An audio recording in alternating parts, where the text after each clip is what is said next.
les semer en automne, en pleine terre, et juste avant l'hiver, quoi. Et pour ça, selon les régions, il faut mieux regarder la végétation qui est autour, comme les arbres. Et là, on regarde les forêts autour, quand elles deviennent jaunes, oranges, c'est que les feuilles sont en train de vouloir tomber.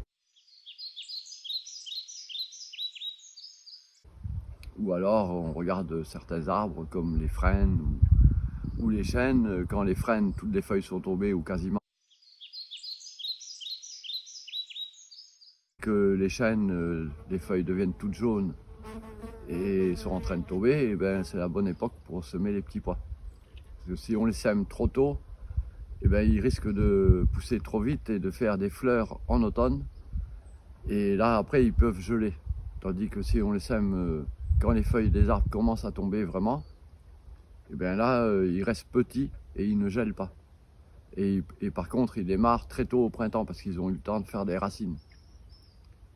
Bon, la préparation du terrain, là, il faut savoir, on avait quand même planté des potirons ici. On avait mis beaucoup de compost. Là, sur ce terrain-ci, on a mis des tonnes de compost, d'un mélange de fumier de vache avec du bois broyé, du BRF. Mais déjà, ça ne se voit pas beaucoup. Mais voilà, on a récolté les potirons. Après, là, on a passé un actisol. Un actisol, c'est un outil qui aère le sol sans le bouger de place. En gros, ça fait comme une grelinette. Voilà. Mais c'est plus pratique pour faire des grands champs. Et on a fait ça. Après, on a quand même remis encore un peu de compost. Et on a mélangé avec un outil qui s'appelle une herse rotative. Mais on peut faire ça avec une motobineuse pour un jardin.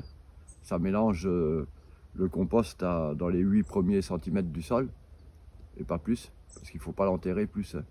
Par contre, si on laisse le compost à la surface, ça ne sert à rien du tout parce que c'est désintégré par le soleil.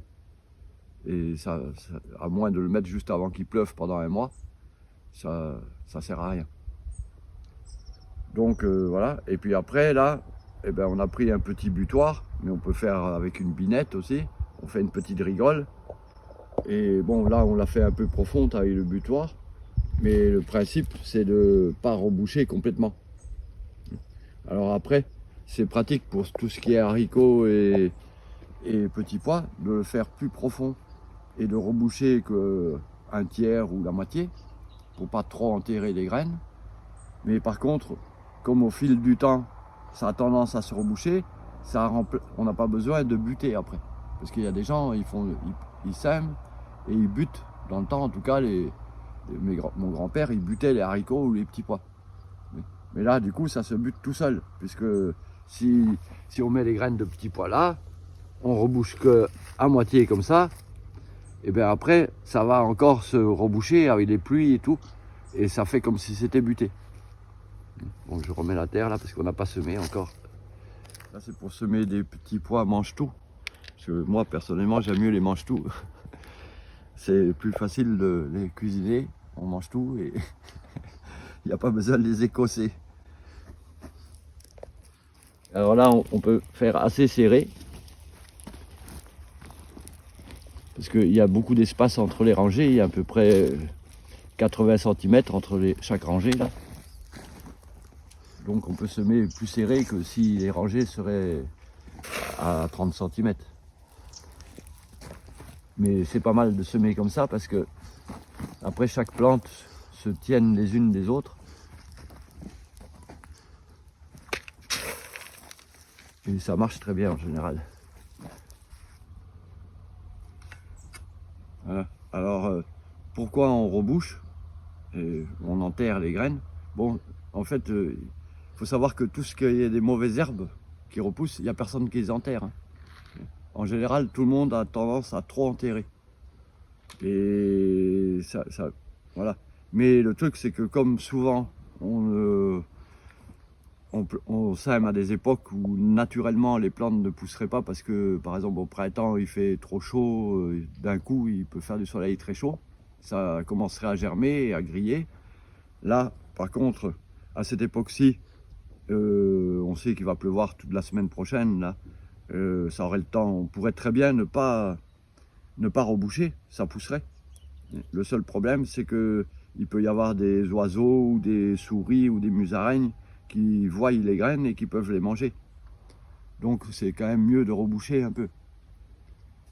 Et comment? Eh ben, moi je fais ça avec le râteau, sinon on peut le faire avec la main, hein, comme ça. Hein. Voilà. Et qu'on a beaucoup à faire hein, avec le râteau, c'est comme ça.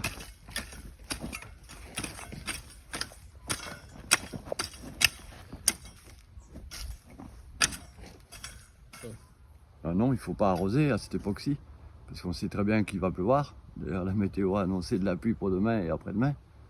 Mais de toute façon, même à cette époque-ci, il suffit d'attendre qu'il pleuve, c'est l'époque où il va pleuvoir.